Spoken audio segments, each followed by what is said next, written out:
Frequency Podcast Network. Stories that matter, podcasts that resonate.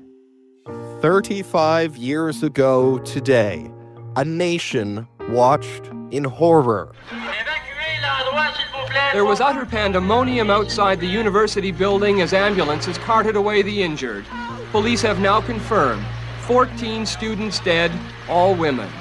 Another dozen people were hurt, caught in a rampage that witnesses called a human hunt, with the gunman yelling, "I want women." The Montreal École Polytechnique Massacre.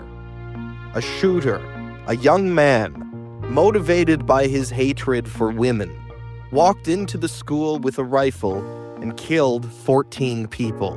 14 young women killed simply because they were women. 14 brilliant young minds, just about to begin their lives, full of hope, full of potential. 14 young lives so brutally cut short.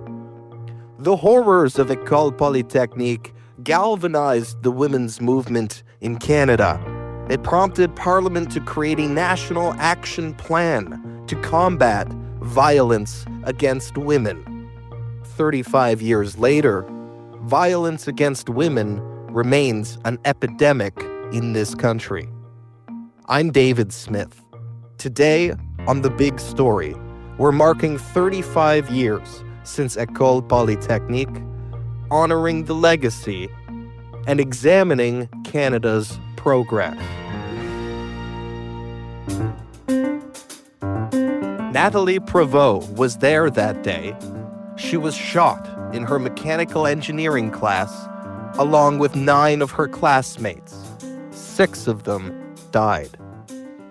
She has gone on to become one of Canada's most well-known gun control advocates, and it's a great pleasure to have her as my guest today. Hi, Nathalie. Bonjour. It's been 35 years now since that terrible day, December 6th, 1989. How are you feeling this year on the anniversary? Oh, that's quite a landmark. It's an adult life, 35 years. And we're having a lot going on regarding gun control. And we are worried that we don't see action, that we don't see decision taken. So, and symbolically, December 6th is an important date, but we also have a government that may launch an election in the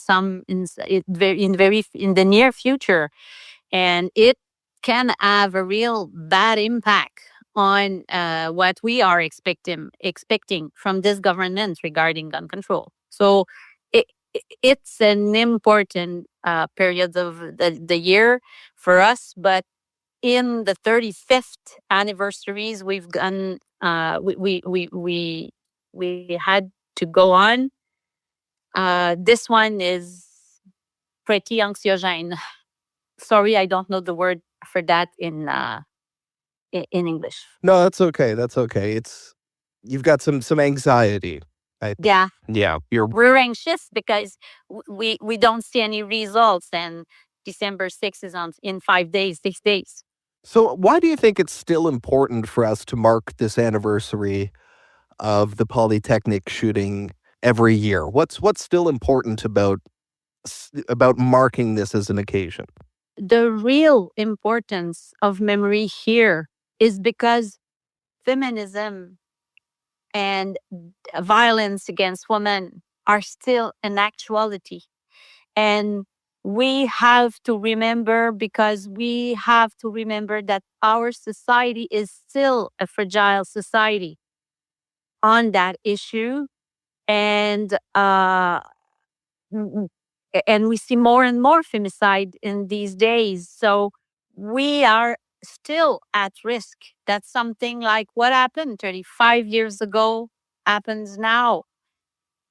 But also, we have to keep that memory alive, because all over the world, there's some women who cannot have what we feel is an ordinary life.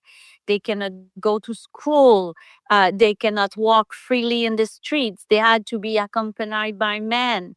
So for me, Polytechnique is a symbol of the fight for equality for women. If it's okay, Natalie, could I ask you to tell us what do you remember about that day, December 6th, 1989? If you could take us through what happened to you. Oh. I will. Uh, it's just a moment before. I just want to tell you that there's some years where I can go back there, and it's a bit like it was the story of someone else. This year, for many reasons, I am much more close to my emotions, and it's a bit more difficult to go there because I don't know if my the way I see things just evolves, and I see things differently. But that day it was the last day of school, or maybe one of the last day. It was a Wednesday afternoon, and there had been snow all day long. It was a very I find it very beautiful when there's a lot of snow. There was a lot of snow on December 6th, 89, and on a personal aspect, on that morning, I had to go with a team of professional engineers. They were doing, they were studying a project, and I was witnessing their work because I wanted to do my finishing project, my integrative project on their work. So I was very excited because I felt that I was there. I will succeed that bachelor degree and I will be an engineer. So it was a very energetic and fun day for me. And my day was finishing with that class where we were presenting all our mechanical projects. And my team was one of the last, if not the last. So at the end of the afternoon, at the beginning of the presentation of my classmate Eric was in front of us. There was a guy who came in and shoot in the wall just behind me once. And we were all surprised. It was not clear what was happening. And for me, it was maybe a joke because I had never been in contact with weapons, with firearms. So we were there and a bit worried, but never know what to do.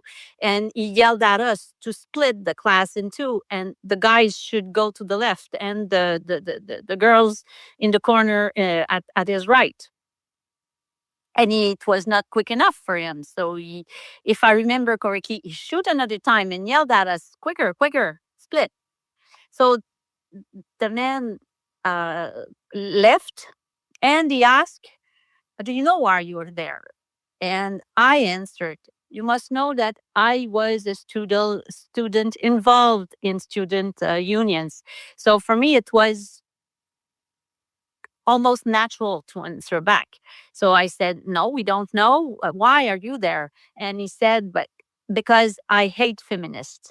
And I answered back to him that I was not a feminist, that we were not, I was talking for all of us. So we were not feminist, and but he can come study with us if he wants. And he began to shoot, and I remember I understood then because I saw the eyes of one of my classmates. She died in front of me. It was very quick, but I knew. And personally, I don't really know what happened, but and then it's quick. You don't know how quick it is. He shot to us 30 bullets. It's very, very quick. and I fell on the floor. I remember being on the floor. I remember hearing his steps when he left the room. And before I probably lost consciousness a few moments. And I remember asking myself, I don't want to go through this. And I wanted to leave, and I was looking for another country. And in my mind, I just passed many countries. Can I go there? Can I go there? Can I go to the States? Can I go to France? Can I go to England? Can I? And every time I said, no, no, there's no way. There's nowhere else. Everywhere it can happen. And I was there, 23 years old, understanding that my world was collapsing because I could have never imagined something like that happening. And I stand up. I tried to find help. So I walk at the door, and but there was a man in front of that door, and I thought we were locked there. By that man was checking the door, that nobody exit. So I came back. I told the girls, don't move, play dead. He's checking. And we waited. And it is cold and long, long. And then you hear the alarm starting and you don't know what to do. And even if you had seen many, many James Bond movies or Impossible Mission or I don't know what, there's nothing you can do but wait and listen. And my mind just erased all the images I have seen. And it came back a year after in a dream. So I presume a year after I was able to recover that memory. Mm-hmm. But that's awful.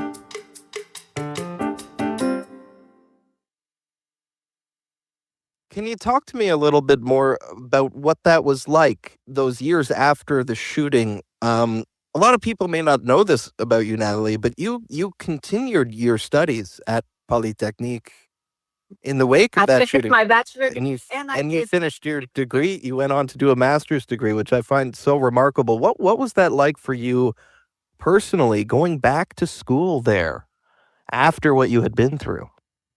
Again, it was another way to see things. Crisis management didn't exist either in 1989. It happens in organization, but imagine not just me, but Polytechnique reopened less than a month after. Students had to pass their final exam in January, and we were back in class by the end of January. So less than 2 months after the massacre, we were back in the school.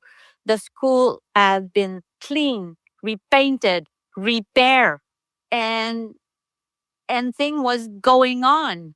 It's when I see it with my adult's eyes, my manager's eyes, I am amazed of the capacity of everyone, teachers, people who work there, um, all the students that came back, stand up, and recreated a school that was able to give diplomas to all finishing students that May. With my eyes today, it's it's a wonder. But it was the time we were doing things like that. We had to roll our sleeves and go.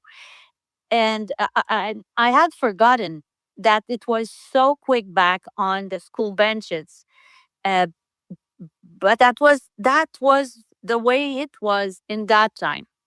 I stayed in Polytechnique to do my master degree, but that's something else.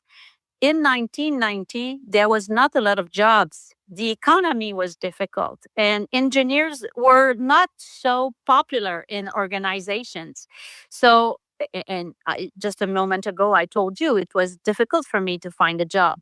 So, um, beginning my master degree was a way to keep moving on.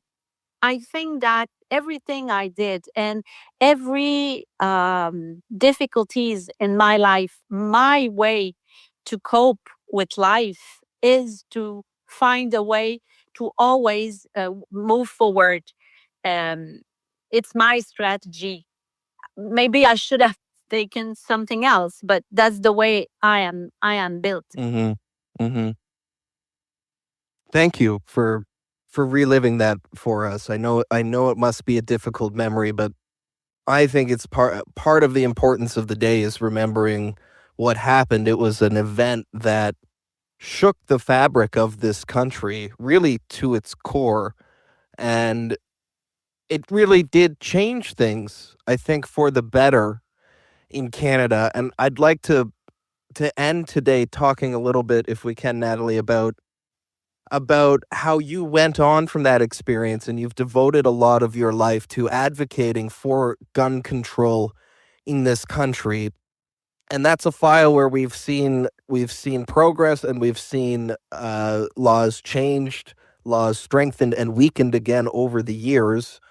And as you've mentioned already today, we are coming up to a federal election in this country. So on the 35th anniversary of the Polytechnique shooting, how are you feeling about gun control in Canada and how this federal government's doing on that issue?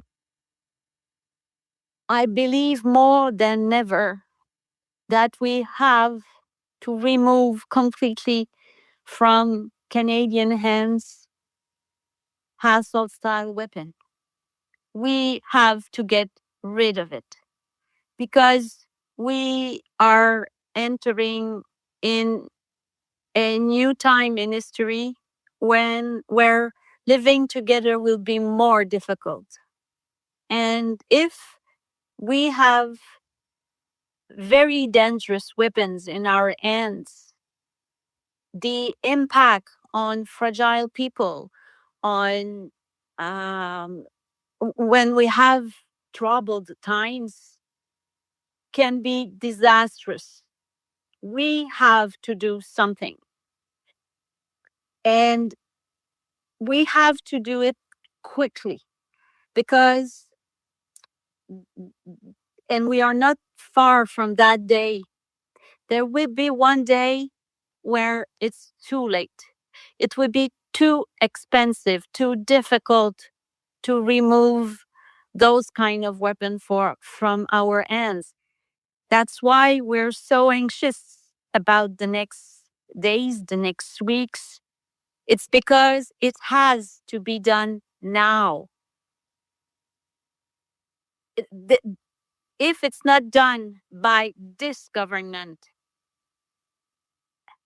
we don't think it's possible we'll be able to recover in 20, in 30, in 50 years. It will be too late.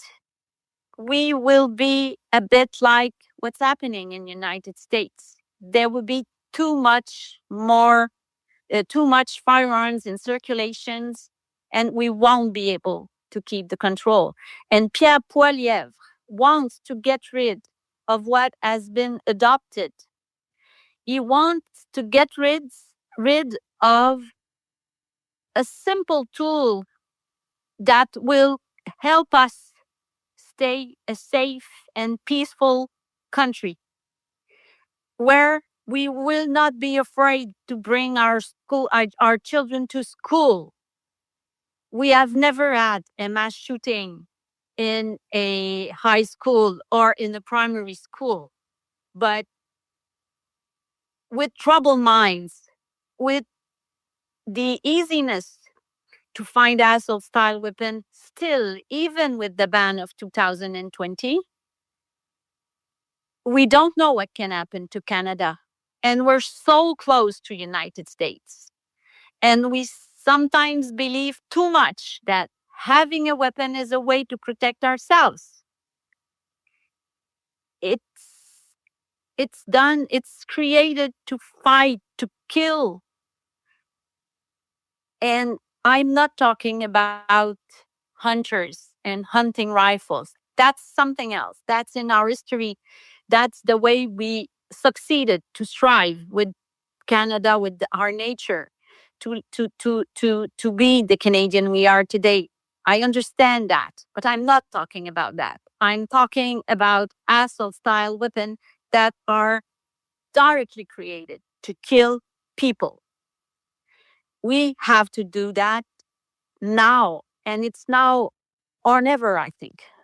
If there are any young women listening to the podcast today, Natalie, and they're not sure about diving into post-secondary education and trying to become a professional like an engineer, what would your advice be to young women who are struggling with that decision right now? On my hospital bed, I remember all women I reminded all women from Canada, if you want to study in engineering, go study in engineering. It's a wonderful profession, and I still deeply believe in it. We can change the world being engineers. We have a daily impact on the lives of everyone. Clean water engineers are behind. Clear soil engineers are behind. Clean air engineers are behind. The fact we can go to the moon, engineers are behind. Driving, sports, materials. We change the world, and les défis, what we have to face is so important in the next 20, 40, 50 years with all the issue we're facing, climate change. We will need engineers, and they will keep our capacity to live safely, peacefully in a healthy world.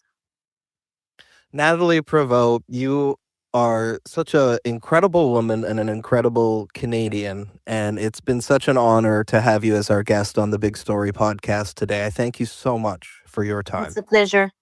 And thank you for taking the time to listen to this story. I do not share it very often these days. It took me time. So thank you for respecting that need for me. Of course. Of course. Thank you again for your time today. That is Natalie Prevost. She survived the École Polytechnique massacre, went on to finish her studies at that school, became an engineer, and in addition to her long and successful professional career, she is also one of Canada's most well-known gun control advocates and advocates for women in Canada. We thank her for her time today.